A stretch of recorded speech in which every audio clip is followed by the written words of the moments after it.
1. The Victors. 11 Modibrin 941, 240th day from Etherhorde. No sunrise in his life, and he has watched hundreds being a tarboy, has ever made him sentimental, but now the tears flow fast and silent. He is standing in the river with the water to his knees. Voices from the clearing warn him not to take another step, but he cannot believe that anything will harm him now. The sun on his brown, bruised face declares him a survivor, one of the lucky ones, in fact so lucky it staggers the mind. He can hear someone singing, haunted words about remembered mornings, fallen friends. He lifts a hand as though to touch the sun. Tears of gratitude, these. By rights they should be dead, all of them, drowned in darkness, smothering darkness, the darkness of a tomb. Footsteps in the shallows, then a hand touches his elbow. "That's far enough, mate," says a beloved voice. Pazel Pathkendle gives a silent nod. "Come on, will you? Ramachni has something to tell us. I don't think it can wait." Pazel bends and splashes water on his face. Better not to show these tears. He is not ashamed. He could not care less about shame or valor or looking brave for Neep's underbust, as good a friend as he could ever hope for. But tears would make Neeps want to help, and Pazel the survivor is learning not to ask for help. Friends have just so much to give. When that is gone, there's no hand on your elbow, no one left to pull you ashore. He turned to Neeps and forced a smile. "You're a mess." "Go to the pits," said the smaller tarboy. "You didn't come through this any better.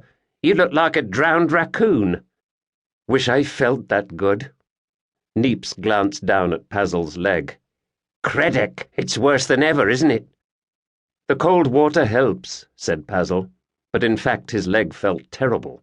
It wasn't the burn. That pain he could tolerate, or at least understand.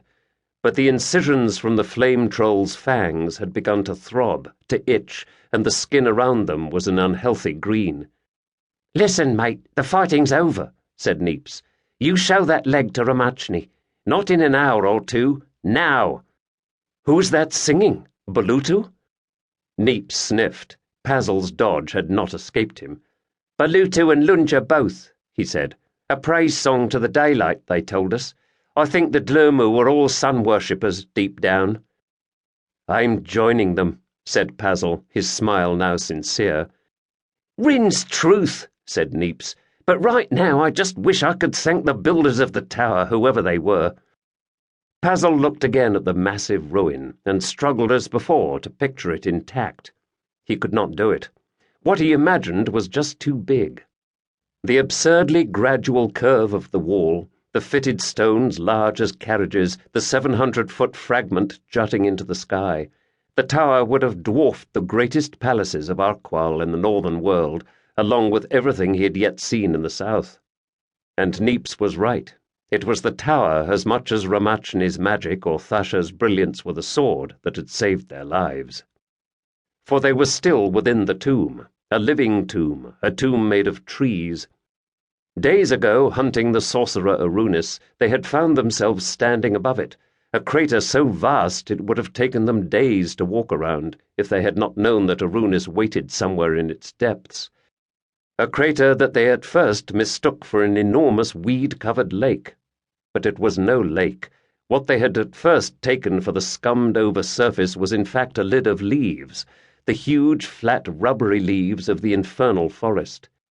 Pazel had been reminded of lily pads blanketing a mill pond, but these pads were fused, branch to branch, tree to tree, all the way to the crater's edge.